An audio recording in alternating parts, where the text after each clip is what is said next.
So നമ്മളിന്ന് ചെയ്യാൻ പോകുന്നത് എക്സസൈസ് 12.3 സെക്കൻഡ് ക്വസ്റ്റ്യൻ ആണ്. അപ്പോൾ ടൈം കളയാതെ പോവാം സെക്കൻഡ് ക്വസ്റ്റ്യനിലേക്ക്. അപ്പോൾ സെക്കൻഡ് ക്വസ്റ്റ്യനിലെ ഫസ്റ്റ് വണ്ണ്. സെക്കൻഡ് ക്വസ്റ്റ്യൻ എന്താ പറയുന്നത്? Divide the given polynomial by the given monomial എന്നാണ്. ഓക്കെ, പോളിനോമിയലിനെ മോണോമിയൽ കൊണ്ട് ഡിവൈഡ് ചെയ്യുക. അപ്പോൾ ഫസ്റ്റ് ക്വസ്റ്റ്യൻ നമുക്ക് എഴുതാം. 5x² - 6x divided by 3x. അപ്പോൾ ഇതെങ്ങനെയാണ് ചെയ്യുന്നത് നമുക്ക് നോക്കാം. കാണാൻ പറ്റുന്നുണ്ടോ? ഓക്കെ അല്ലേ? അപ്പോൾ നമ്മൾ ഇതിങ്ങനെയുള്ള ക്വസ്റ്റ്യന് എങ്ങനെ എഴുതേണ്ടതെന്ന് ഫസ്റ്റ് ഞാൻ പറയാം. ആദ്യം നമ്മൾ ഈ 5x² എഴുതുക. 5x². പിന്നെ അതിനെ ഇത് രണ്ടും കൂടി ഡിവൈഡഡ് ബൈ 3x എന്നല്ലേ. അപ്പോൾ ഓരോന്നിൻ്റെ അടിയിൽ നമ്മൾ 3x എന്ന് ഡിവൈഡ് ചെയ്ത് എഴുതുക. ഓക്കെ ആണോ? ഇങ്ങനത്തെ മോണോമിയൽ കൊണ്ട് ഒരു പോളിനോമിയലിനെ ഡിവൈഡ് ചെയ്യുന്ന കേസിൽ. അപ്പോൾ 5x² ഡിവൈഡഡ് ബൈ 3x എന്ന് എഴുതാം. പിന്നെ ഈ മൈനസ് സിമ്പിൾ ഇടുക. അത് സെപ്പറേറ്റ് ആയിട്ട് എഴുതണം കേട്ടോ. അപ്പോൾ അടുത്ത 6x അല്ലേ, ആ 6x എഴുതിയിട്ട് അതിൻ്റെ അടിയിലൊരു ഡിവിഷൻ സൈൻ കൊടുത്തിട്ട് 3x എഴുതുക. രണ്ടിൻ്റെ അടിയിൽ എഴുതുക ഡിനോമിനേറ്ററിൽ. ഇനി നമുക്ക് ചെയ്യുമ്പോൾ എക്സ് ഇവിടെ x² ഇവിടെ x അല്ലേ. അപ്പോൾ നമുക്ക് എക്സ് എന്ന് പറഞ്ഞാൽ x⁻1 എന്നല്ലേടാ. അപ്പോൾ 2ഉം 1ഉം ഉണ്ട്. അപ്പോൾ നമ്മൾ 2 - 1 1 ആണ്. അപ്പോൾ ഇത് ചെറുത് വെട്ടിയിട്ട് വലുതിൻ്റെ അവിടെ 1 എന്ന് എഴുതി. x² അവിടെ 2 വെട്ടിയിട്ട് 1 ആക്കി. അതുപോലെ ഇനി 5ഉം 3ഉം നോക്കിയാൽ വെട്ടാൻ വല്ലതും പറ്റുമോ? ഇല്ല. ഇനി നമ്മൾ 6ഉം 3ഉം നോക്കുക. അതുപോലെ x ഒറ്റ എണ്ണമല്ലേ ഉള്ളൂ. അപ്പോൾ രണ്ടിനും നമുക്ക് വെട്ടാം. ഇനി നമ്മൾ നോക്കിയേ 6ഉം 3ഉം വെട്ടാൻ പറ്റുമോ? 3 × 2 6 അല്ലേ, വെട്ടാമല്ലോ. 3 × 1 3, 3 × 2 6.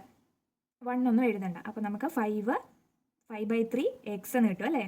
അല്ലെങ്കിൽ 5x/3 അങ്ങനെയല്ലേ. 5x/3 എന്ന് കിട്ടത്തില്ലേ.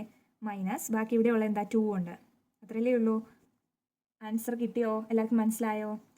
അപ്പോൾ ഇങ്ങനെ എഴുതിയാൽ നമുക്ക് ഇങ്ങനെ എഴുതാം. ബട്ട് വേറൊരു രീതിയിലും കൂടെ എഴുതാം. നമ്മുടെ ടെക്സ്റ്റിൽ തന്നേക്കുന്ന രീതി. അപ്പോൾ നമുക്കൊന്നുകൂടി ഇത് എഴുതാവേ. 5x² divided by 3x. ഇങ്ങനെ ടെക്സ്റ്റിൽ തന്നേക്കുന്ന രീതി എഴുതുന്നതാണ് നല്ലത്. അപ്പോൾ 6x ഡിവൈഡ് ബൈ 3x. അപ്പോൾ നമ്മൾ ഇതിനകത്തുനിന്ന് എക്സ് ഒക്കെ പോട്ടെ. എക്സ് ഇവിടെ ഒരു എക്സ് ഉണ്ട്, ഇവിടെ വെട്ടിയിട്ട് 1 ആക്കി. ഈ എക്സും വെട്ടി. ഇനി ബാക്കിയുള്ളത് നോക്കിയേ. 1/3 നമുക്ക് പുറത്തെടുക്കത്തില്ലേ. ഇവിടെ നിന്ന് 5/3 ഒരു 1/3 പുറത്തെടുക്കാം. 6/3 ഒരു 1/3 പുറത്തെടുക്കാം. അങ്ങനെ രണ്ടിടത്തും ഡിനോമിനേറ്ററിൽ ഒരു 3 ഉണ്ടല്ലോ. അപ്പോൾ നമുക്ക് 1/3 പുറത്തെടുത്തിട്ട് ബാക്കി എഴുതത്തില്ലേ. 1/3 ഇവിടുന്ന് പോയാൽ ബാക്കി 5x അല്ലേ ഇവിടെ ഉള്ളൂ. 1/3 വെളിയിലായില്ലേ. ഇനി മൈനസ് ഇട്ടിട്ട് 6/3 ഒരു 1/3 പോയാൽ ബാക്കി അവിടെ എന്താ 6 അല്ലേ ഉള്ളത്. ആ 6 എഴുതിയാൽ ഇങ്ങനെയാണ് നമ്മുടെ ടെക്സ്റ്റിൽ തന്നേക്കുന്ന ആൻസർ. അപ്പോൾ ഇങ്ങനെ എഴുതുന്നതായിരിക്കും കുറച്ചുകൂടെ ആക്യുറേറ്റ് ആയിട്ടുള്ള ആൻസർ. ഓക്കെ അല്ലേ? ഇത് മനസ്സിലായോ? ഇനി നമുക്ക് സെക്കൻഡ് ക്വസ്റ്റിനിലേക്ക് പോവാം. സെക്കൻഡ് ക്വസ്റ്റ്യൻ എന്താ? 3y⁸ - 4y�6 + 5y⁴. ഓക്കെ അല്ലേ? Divided by y⁴. എൻ്റെ കൂടെ തന്നെ നിങ്ങളൊന്ന് ചെയ്തോ. അപ്പോൾ ഇങ്ങനത്തെ ക്വസ്റ്റ്യൻ ഞാൻ പറഞ്ഞു ഓരോന്നിൻ്റെയും താഴെ എടുത്ത് എഴുതണം അല്ലേ. എഴുതിയേക്കാം നമുക്ക്. 3y⁸ divided by y⁴. Simple ഇട്ടേ, മൈനസ് അല്ലേ. ഇനി നമുക്ക് 4y�6 divided by y⁴ plus 5y⁴ divided by y⁴. ഇങ്ങനെ എഴുതുക. ഓക്കെ അല്ലേ? ഇനി നമ്മൾ ചെയ്യേണ്ടത് എന്താ? y ഒക്കെ നമുക്ക് വെട്ടാം. ഇവിടെ 8 - 4 അല്ലേ. അപ്പം ഇത് വെട്ടിയിട്ട് വലിയ നമ്പർ 8 ആയതുകൊണ്ട് അവിടെ വെട്ടിയിട്ട് ആ 4 എഴുതി. 8 - 4ൻ്റെ 4. ഇനി നമ്മൾ നോക്കി ഇവിടെ 6 - 4 എത്രയാണ്? 4 5 6 2 അല്ലേ. അപ്പോൾ വലിയ നമ്പറിന് അവിടെ 2 എഴുതിയിട്ട് മറ്റേ വെട്ടിക്കളഞ്ഞേ. അപ്പോൾ ഇവിടെ നോക്കിയേ y⁴ഉം y⁴ രണ്ട് സെയിം അല്ലേ. അപ്പോൾ നമുക്ക് രണ്ടിനെ അങ്ങ് വെട്ടാം. ഓക്കെ അല്ലേ? സെയിം ആണെങ്കിൽ നമുക്ക് രണ്ടും വെട്ടാം. ഇനി നമുക്ക് ബാക്കിയുള്ള കാര്യങ്ങൾ എഴുതി വെക്കാം. ബാക്കി എന്തൊക്കെയുണ്ട്? ഇവിടെ ഒരു 3 ഉണ്ട്. പിന്നെ y⁴ ഇല്ലേ. മൈനസ് ഇവിടെ ഒരു 4 ഉണ്ട്. y⁴ ഉണ്ടല്ലോ. ഇനി പ്ലസ് ഇവിടെ ഒരു 5 അല്ലേ ഉള്ളൂ. അതുകൂടെ എഴുതി വെച്ചു. ഇതല്ലേ നമ്മുടെ അടുത്ത ക്വസ്റ്റിൻ്റെ ആൻസർ. ഇത്രയേ ഉള്ളൂ കേട്ടോ. ഇങ്ങനെ എഴുതിയാൽ ആൻസർ സെറ്റാണ്. താഴെയൊന്നും ഇല്ലല്ലോ നമുക്ക് വെട്ടിക്കളയാനൊന്നും. അപ്പോൾ ഇങ്ങനെ എഴുതിയാൽ മതി. ഇനി നമുക്ക് തേർഡ് ക്വസ്റ്റ്യനിലേക്ക് പോവാം. തേർഡ് ക്വസ്റ്റ്യൻ എന്താ പറയുന്നത്? 8x³ y² z² plus x² y³ z² plus x² y² z³ divided by 4x² y² z². ഇതെങ്ങനെ ചെയ്യാമെന്ന് നോക്കാം. ആദ്യം നമുക്ക് നന്നായിട്ടൊന്ന് എടുത്ത് എഴുതാം. ഇപ്പോൾ കാണാമല്ലോ അല്ലേ. അപ്പോൾ നമുക്ക് ആദ്യം ഒന്ന് എടുത്ത് എഴുതാവേ. ഇതിനെ എഴുതുമ്പോൾ 8 ഇനി x³ y² z² plus x² y³ z² plus x² y² z³ divided by 4x² y² z² എന്നല്ലേ. അപ്പോൾ നമുക്ക് ഇവിടെ ഒരു ബ്രാക്കറ്റ് ആയതുകൊണ്ട് ഈ 4നെയും 8നെയും വെട്ടാം. ബ്രാക്കറ്റ് അല്ലായിരുന്നു അങ്ങനെ വെട്ടാൻ പറ്റുമോ? ഇല്ല. അപ്പോൾ ബ്രാക്കറ്റ് ആയതുകൊണ്ട് നമുക്ക് 4 × 2 അല്ലേടാ 8. അപ്പോൾ 4 × 1 4, 4 × 2 8. മനസ്സിലായോ? ഇനി നമുക്ക് ബ്രാക്കറ്റ് പൊട്ടിച്ചെഴുതാം. അതെങ്ങനെയാണ് പൊട്ടിച്ചെഴുതുന്നതെന്ന് അറിയാമോ? 2 പിന്നെ ഈ ആദ്യത്തെ എഴുതുക. ആദ്യത്തെ ടേം എന്താ? ആദ്യത്തെ term x³ y² z² plus ഈ പ്ലസ്, പിന്നെ 2ൻ്റെ അടുത്ത ടേം കൂട്ടി 2 എഴുതുക. 2 അടുത്ത ടേം എന്താ? x² y³ z² പ്ലസ് ഇനി എന്താ ഉള്ളത്? 2 ഇങ്ങോട്ട് എഴുതുക കേട്ടോ. 2 ഈ ടേം കൂട്ടി എഴുതിക്കേ x² y² z³ പിന്നെ ഹോൾ ഡിവൈഡഡ് ബൈ, ബാക്കി ഇവിടെ എന്താ 1 × എന്നല്ലേ, 1 എഴുതണ്ട. അപ്പോൾ ബാക്കിയുള്ളത് x² y² z². നമ്മൾ പഠിച്ചായിരുന്നു ഇങ്ങനെ പ്ലസ് ഒക്കെ ഉള്ളതിൻ്റെ അടിയിൽ നമ്മൾ ഇത് ഓരോന്നിൻ്റെ അടി കൊടുക്കണം നമ്മൾ പറഞ്ഞായിരുന്നു അല്ലേ. അപ്പോൾ നമുക്ക് അങ്ങനെ എഴുതണ്ടേ? അങ്ങനെ നമുക്ക് ഇങ്ങോട്ട് മാറ്റി എഴുതിയാലോ? ഇങ്ങോട്ട് എഴുതാവേ. അപ്പോൾ നമുക്ക് ഒരു ലൈൻ വരയ്ക്കാം.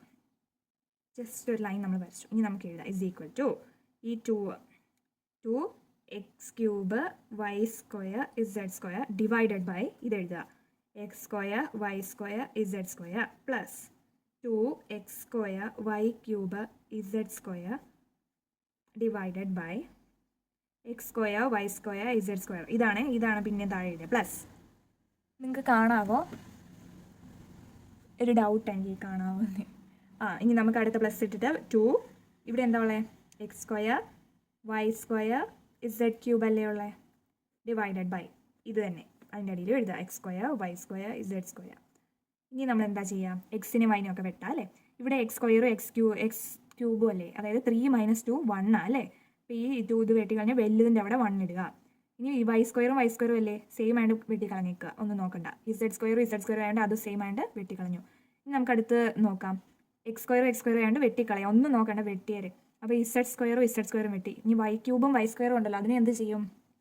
3 - 2 എന്താടാ? 1 അല്ലേ. അപ്പോൾ ഈ ചെറിയ നമ്പർ അങ്ങ് വെട്ടിയിട്ട് വലിയ നമ്പർ 3 അല്ലേ ഇവിടെ, അപ്പോൾ ആ 1 ഈ 3യുടെ ഇവിടെ എഴുതുക. ഈ y കളയരുതേ. ഇനി നമ്മൾ ഇവിടെ x² വെട്ടി, അത് ഒന്നും നോക്കണ്ട, വെട്ടിയേരെ. സെയിം ആണെങ്കിൽ വെട്ടുക. y² വെട്ടി. ഇനി നമുക്ക് 3 - 2 1 ആണ്. സോ നമ്മളിവിടെ 1 എന്ന് എഴുതി. ഇനി നമ്മൾ നോക്കിയേ, ഇവിടെ 2 ഉണ്ട്. x⁻1 അല്ലേ എന്ന് പറഞ്ഞാൽ x തന്നെയല്ലേ, പ്ലസ് 2 y അല്ലേടാ 2y എന്നല്ലേ, പ്ലസ് 2z അല്ലേ ഉള്ളത് 2z അല്ലേ. ഇനി നമ്മൾ ചെയ്യേണ്ടത് എന്താണെന്ന് വെച്ചാൽ 2നെ കോമൺ ആയിട്ട് എടുക്കുക. ഇതിന് 3ൽ നിന്നും 2 കോമൺ ആയിട്ട് എടുത്താൽ ബാക്കി എന്താ? x + y + z അല്ലേ ഉള്ളത് അല്ലേ. മനസ്സിലായോ ഈ ക്വസ്റ്റ്യൻ ചെയ്തത്? കുറച്ച് വലിയ ക്വസ്റ്റ്യൻ പോലെ തോന്നിയെങ്കിലും എളുപ്പം ചെയ്യാം അല്ലേ. നമുക്കെന്നാൽ 4ാമത്തെ ക്വസ്റ്റ്യനിലേക്ക് പോകാം അല്ലേ. 4ാമത്തെ question x³ + 2x² + 3x divided by 2x ആണ്. നമുക്ക് എളുപ്പം ചെയ്യാം. ഓരോന്നിൻ്റെ അടിയിൽ അങ്ങ് എഴുതിക്കോ. x³ divided by 2x plus 2x² divided by 2x plus 3x divide by 2x. ഇനി നമുക്ക് ചെയ്യാം. എങ്ങനെയാണ് ചെയ്യുന്നത് നോക്കിയേ. x³ x അല്ലേ, 3 ഈ x എന്ന് പറഞ്ഞാൽ x⁻1 എന്നാണല്ലോ. അപ്പോൾ 3 - 1 2. അപ്പോൾ x⁻1നെ വെട്ടിയിട്ട് വലിയത് 3 ആയതുകൊണ്ട് അവിടെ നമ്മൾ 2 എന്ന് എഴുതി. ഇനി നമുക്കിവിടെ x² ഉണ്ട് x ഉണ്ട്. അപ്പോൾ x എന്ന് പറഞ്ഞാൽ 1 അല്ലേ, x⁻1 എന്നല്ലേ. അപ്പോൾ 2 - 1 1 അല്ലേ. അപ്പോൾ x⁻1 വെട്ടിയിട്ട് വലിയ 2ൻ്റെ അവിടെ 1 എന്ന് എഴുതി. ഇവിടെ x ആയതുകൊണ്ട് രണ്ടും അങ്ങ് വെട്ടിയേക്കുക. ഇനി നമ്മൾ നോക്കി, ഇനി നമ്മൾ ടെക്സ്റ്റ് ബുക്കിലെ പോലെ ചെയ്യാനാണെങ്കിൽ സെയിം അല്ലേ, ഡിനോമിനേറ്റർ 2 അല്ലേ. അപ്പോൾ നമുക്കൊരു ഹാഫ്, അതായത് 1/2നെ പുറത്തെടുക്കാമല്ലോ. ഡിനോമിനേറ്ററിലെല്ലാം 2 ഉള്ളതുകൊണ്ട്. എന്നിട്ട് ബാക്കിയുള്ളത് ബ്രാക്കറ്റിനകത്ത് എഴുതിയാൽ മതി. ബാക്കിയുള്ള എന്താ? 1/2 x² ഡിവൈഡഡ് ബൈ 2-നകത്തുനിന്ന് ഒരു ഹാഫിനെ പുറത്തെടുത്താൽ ബാക്കി എന്താ ഉള്ളത്? x² അല്ലേ.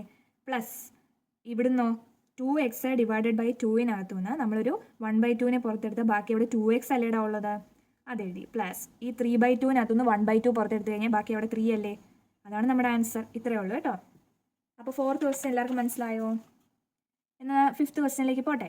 5th ക്വസ്റ്റ്യൻ സിമ്പിളാണ്, നമുക്ക് ചെയ്യാം. p³ q⁻6 minus p⁻6 q⁻3 divided by p³ q³. അപ്പോൾ നമുക്കിതൊന്ന് നന്നായിട്ട് എഴുതിയാൽ തന്നെ എളുപ്പം ചെയ്യാവുന്നേ ഉള്ളൂ. അപ്പോൾ ഇവിടുത്തെ ലൈൻ ഒന്ന് ഇട്ടോട്ടെ. അപ്പോൾ നമുക്ക് ചെയ്യാം. അപ്പോൾ എങ്ങനെ ചെയ്യും? എഴുതിക്കുക, ആദ്യം നന്നായിട്ടൊന്ന് എഴുതിക്കുക. p³ q⁻6 ഡിവൈഡഡ് ബൈ ഇത് എഴുതുക p³ q³ മൈനസ് അല്ലേ, ഈ മൈനസ് ഇടുക. എന്നിട്ട് p⁻6 q⁻3 എഴുതുക അല്ലേ, ഡിവൈഡ് ബൈ ഇത് p³ q³. ഇനി നമ്മൾ ചെയ്താൽ മാത്രം മതി. p³ വെട്ടി കളഞ്ഞേരെ. ഇനി നമുക്ക് q⁻6ഉം q⁻3. 6 - 3 എന്താടാ? 3 അല്ലേ. അപ്പം ചെറുതങ്ങ് വെട്ടിയിട്ട് വലുതിൻ്റെ അവിടെ 3 എന്ന് എഴുതുക. ഇനി നമ്മൾ നോക്കിയേ 6 p റേസ് ടു 6ഉം p റേസ് ടു 3ഉം അല്ലേ. 6 - 3 3 അപ്പം ഇത് വെട്ടിയിട്ട് വലുതിൻ്റെ അവിടെ 3 എന്ന് എഴുതി. ക്യൂ ക്യൂബും വെട്ടാമല്ലോ. അപ്പോൾ നമുക്ക് കിട്ടുന്ന ആൻസർ എന്താ? ഇവിടെ q റേസ് ടു 3 ഉണ്ട് മൈനസ് ഇവിടെ p റേസ് ടു 3 ഉണ്ട് അല്ലേ. അതല്ലേ നമ്മുടെ ആൻസർ, Q³ - p³. സോ ഇങ്ങനെയാണ് നമ്മൾ സെക്കൻഡ് ക്വസ്റ്റ്യൻ ചെയ്യുന്നത്. സോ എല്ലാവർക്കും മനസ്സിലായെന്ന് വിചാരിക്കുന്നു. വീഡിയോ ഇഷ്ടമായെങ്കിൽ എല്ലാവരും ലൈക്ക് ചെയ്യണം, സബ്സ്ക്രൈബ് ചെയ്യണം, ഫ്രണ്ട്സിനൊക്കെ ഷെയർ ചെയ്ത് കൊടുക്കണേ.